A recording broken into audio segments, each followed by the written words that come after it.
ये जनाब, ये शख्स और इनको, ये जिस मोहल्ले में रहते हैं दूसरी गली में कोई नहीं जानता, ऐसा मेरा अनुमान है। नहीं जानता होगा, लेकिन जानते हैं ये कौन है? जिस NCPI, nationalist citizens party of India में टीएमसी के बागी सांसदों ने खुद के विलय का ऐलान किया है, ये उसके प्रेसिडेंट हैं उत्तिया कुंडू, और ये पार्टी ट्रेजरर हैं शिवली कुंडू। इनको दूसरी गली में कोई नहीं जानता था, अब ये और इनकी पार्टी राष्ट्रीय पटल पर छा गए। क्यों भैया? पांचवां सबसे बड़ा दल हो गया है लोकसभा सांसदों के हिसाब से, पांचवां सबसे बड़ा दल एक झटके में। और सबसे बड़ी बात, अभी मैं विकिपीडिया पेज खंगाल रहा था, जानते हैं टीएमसी के जो बागी सांसद है, जब आप उनके कॉन्स्टिट्यूएंसी का नाम टाइप करेंगे, उनके नाम पे आएंगे, उनके नाम के आगे पार्टी पे टीएमसी नहीं लिखा। फॉर एग्जाम्पल, जैसे बीरभूम से मैंने बताया, बीरभूम एक लोकसभा है, वहां से शताब्दी रॉय जीतती आ रही, 2024 में भी जीता। अब जब आप टाइप करेंगे कि बीरभूम लोकसभा, उसका एमपी कौन है, तो जब आप टाइप करेंगे नाम शताब्दी रॉय का ही आएगा, लेकिन उनके सामने टीएमसी लिखा नहीं है, उनके सामने एनसीपीआई लिखा आया है।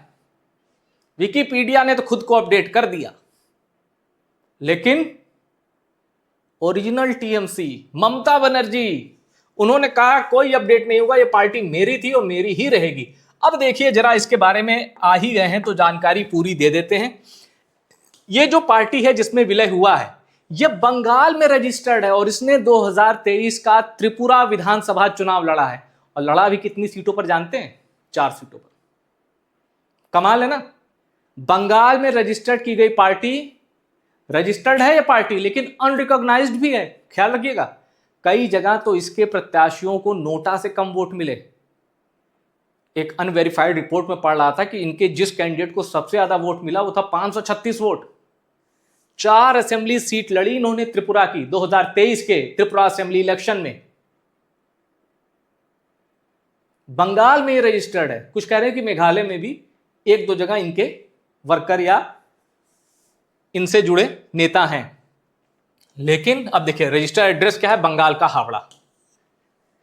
ऐसा लग रहा है मानो इस पार्टी को 2023 में बनाया ही गया था 14 जून के लिए, कि भविष्य में एक दिन आएगा जब रिबेल एमपीज आके आपकी पार्टी में विलय करेंगे। खेल इतना लंबा है, कम से कम मेरे जैसे शख्स को समझने में जब तक वो घटना हो नहीं जाती हम अनुमान नहीं लगा सकते। खेल इतना बड़ा है। अब देखिए 14 जून को हुआ क्या क्या था। मैं बागी सांसदों के पोस्टर बॉय भले ही काकोली घोष हैं, शताब्दी रॉय हैं, सुदीप बंदोपाध्याय हैं, पर मैं इनके हिस्से से समझा रहा हूं, इनके हवाले से समझा रहा हूं, क्योंकि सबसे ज्यादा सनसनी इन्होंने ही मचाई है। अब जरा देखिए 14 जून को हुआ क्या। ये एयरपोर्ट पे दिखी थी पहली बार, मीडिया के कैमरे का सामना किया था उस बगावत के बाद। वो मैंने आपको बता दें, इन्होंने कहा कि मैं आपके किसी सवाल का जवाब नहीं दूंगी, मैं अपने क्षेत्र की जनता के प्रति उत्तरदायी हूं, उन्हीं को जवाब दूंगी। ये ऐसा इन्होंने एयरपोर्ट पे बोला। उसके बाद ये भूपेंद्र यादव के निवास पे दिखाई दी अपने तमाम साथियों के साथ। अब देखिए हुआ क्या। 17 बागी सांसद भूपेंद्र यादव के आवास पर गए, 3 घंटे बैठक हुई, दोपहर 3 बजे। 14 जून की बात बता रहा हूं। शाम 5 बजे क्या हुआ, कीर्ति आजाद और सागरिका घोष ओम बिरला से मिलकर बागी गुट को मान्यता देने का विरोध करने पहुंचे। इनके पास अभिषेक बनर्जी का लिखा हुआ एक लेटर था, वो देने गए थे। इनको पता था कि ये जो बागी एमपीज हैं ये आने वाले ओम बिरला का, ये पहुंच गए। कीर्ति आजाद से पूछा गया, रिपोर्टर ने पूछा कि आप आ तो गए ओम बिरला से मिलने, अपॉइंटमेंट है, उनको बता के आ रहे हैं। कीर्ति आजाद ने कहा कि देखो ऐसा कुछ नहीं है, अपॉइंटमेंट वगैरह मिलेंगे तो ठीक, नहीं तो हम ये काम करने आए हैं, अपना जो एक चिट्ठी देनी थी वो दे के चले जाएंगे। शाम 6 बजे कीर्ति आजाद सागरिका घोष मिलकर चले गए। उसके बाद ये 17 बागी सांसद स्पीकर से मिले और एनसीपीआई में विलय की जानकारी दी, यानी भूपेंद्र यादव से ओम बिरला क्या। अब 8 बजे क्या होता है, काकोली घोष समेत बागी सांसदों ने एनसीपीआई में विलय और एनडीए को समर्थन देने का ऐलान किया। और उधर रात 8:42 पर कोलकाता में ममता बनर्जी के आवास पर अभिषेक बनर्जी समेत कई नेताओं की बैठक होती है।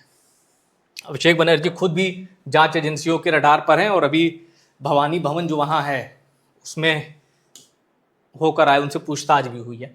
अब ये बड़े दिलचस्प आंकड़ा आ गया।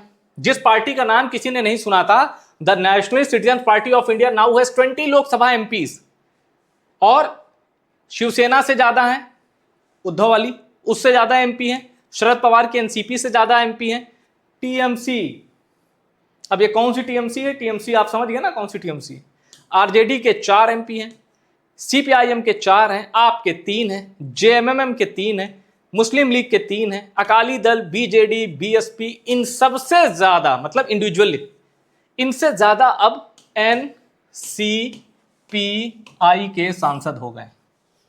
जिस पार्टी के एमएलए 0 हैं, जिस पार्टी के टिकट पर लड़ने वाले हर शख्स की जमानत जब्त हो चुकी है, उस पार्टी के पास 20 सांसद आ गए। ऐसे